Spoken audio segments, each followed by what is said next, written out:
just to wind up, Josh, if there was three key things you would like to recommend to users and takeaways that they could do to grow a business, what would you say they would be from your perspective of being, essentially an entrepreneur for the last, almost a decade? Yeah. Well, I think one of the big keys is to get somebody to take one of the key hats off your plate. So when you're starting a business, you have to do everything.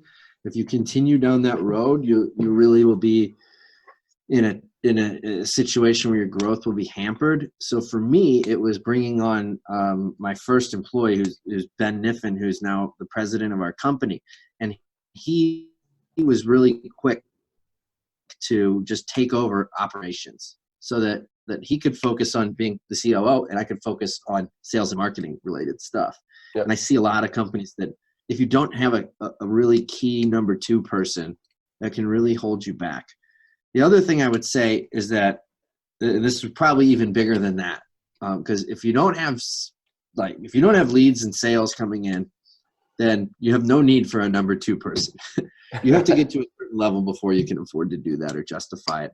And there are so many people who aren't at the level to do that yet, who really their number one priority should be just spending as much time as possible on their sales and marketing, getting as many at-bats as possible, and just building as many relationships as possible, getting in front of more and more people and talking to lots of prospects, because it's a numbers game. Yep. And a lot of people out there are just really hesitant to do anything besides word of mouth and referrals. And like clients that you get from referrals is great, but it's just totally uncontrollable for the most part. I know there's some people out there that have systems and stuff, but most people are not using those systems. They're just hoping that something will come in. And, that's not really a good plan.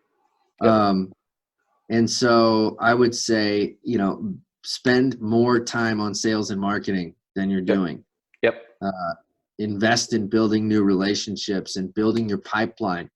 And the people who you do connect with, have conversations with, meet at events. The third thing I'll recommend is, for those people, make sure you keep in touch with them.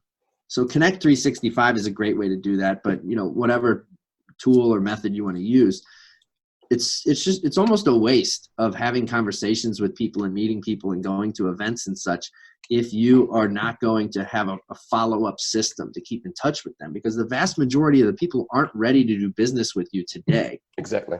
But if you stay in front of them and you keep in touch with them over the long haul, then you're almost unstoppable and you create an amazing amount of momentum.